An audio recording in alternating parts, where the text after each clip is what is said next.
La corruption réside dans l'âme. Dans le corps de résurrection de Christ, il n'y a point de sang. Touchez-moi et regardez, un esprit n'a ni chair ni os, ce que j'ai comme vous le voyez. Luc 24, 39. C'est là en premier lieu la preuve et la justification de son état de fils et du fait qu'il a vécu et triomphé dans son esprit. Il n'a pas cédé à son âme ou à la vie du moi. Déclaré fils de Dieu avec puissance selon l'esprit de sainteté par sa résurrection d'entre les morts. Romains 1, 4. Le corps de résurrection n'est donc pas un corps physique et psychique, mais un corps spirituel. C'est la consommation de la vie spirituelle. C'est ce que Paul exprime quand il dit « Ceux qu'il a connus d'avance, il les a aussi prédestinés à être conformes à l'image de son Fils, afin que celui-ci soit le premier-né de plusieurs frères. » Romains 8, 29. Ce passage suit. La création attend avec un ardent désir que le Fils de Dieu soit révélé. Et non seulement elle, mais nous qui avons reçu les prémices de l'Esprit. Nous soupirons, nous aussi, et nous-mêmes attendons l'adoption, la rédemption de notre corps. Romains 8, 19 et 23. Nous sommes complètement incapables de comprendre ce qu'est un corps spirituel, mais nous voyons qu'il est libéré de beaucoup des limitations de notre forme d'existence actuelle. Notre but ici n'est pas de nous hasarder à faire la description d'une vie au-delà de l'ordre présent, mais simplement de relever et de souligner le principe. Il y a toute une différence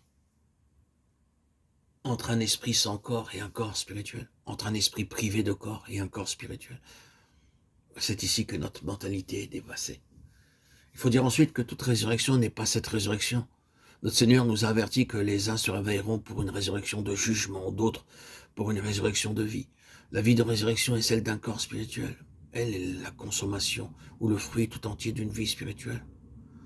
Oh, combien il est important à cette lumière de connaître la différence qu'il y a entre l'âme et l'esprit, entre la religion comme une chose de l'âme et la vraie spiritualité qui signifie Christ en nous, qui seul est l'espérance de la gloire. Colossiens 1, 27.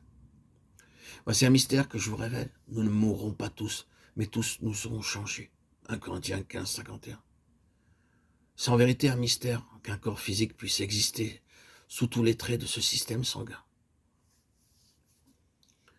Mais il nous est dit qu'il en est ainsi, et certaines autres déclarations faites à cet égard montrent qu'il en est ainsi. Par exemple, ceux qui ont été jugés dignes d'avoir part au siècle à venir et à la résurrection des morts ne se marient pas et ne sont pas donnés en mariage. Luc 20, 35. Cela met de côté dans une grande mesure la question de l'âme et du corps. Toute la puissance procréatrice et le système procréateur lié à cet ordre de vie auront cessé. L'esprit a ses propres facultés et ses fonctions propres pour connaître et pour agir, pour nourrir et fortifier. Une chose est très évidente, c'est que Satan est la résurrection. Il a cherché à la cacher en répandant de faux bruits au sujet de la résurrection de Christ.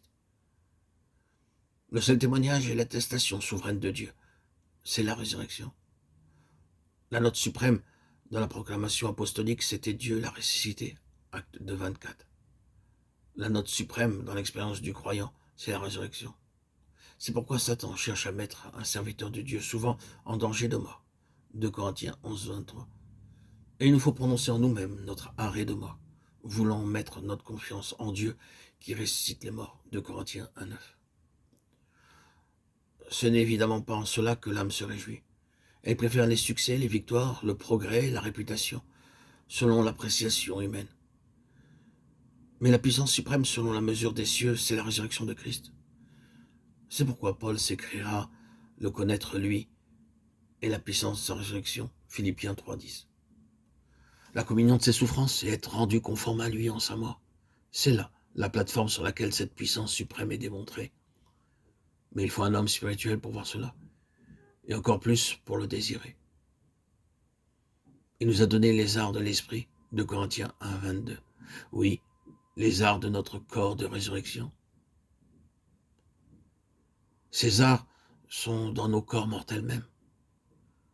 Si l'esprit de celui qui a ressuscité Jésus d'entre les morts habite en vous, celui qui a ressuscité Jésus-Christ d'entre les morts rendra aussi la vie à vos corps mortels par son esprit qui habite en vous. Romains 8, 11. Il y a un témoignage présent dans l'espérance de la résurrection du corps, qui est possible même dans nos corps mortels.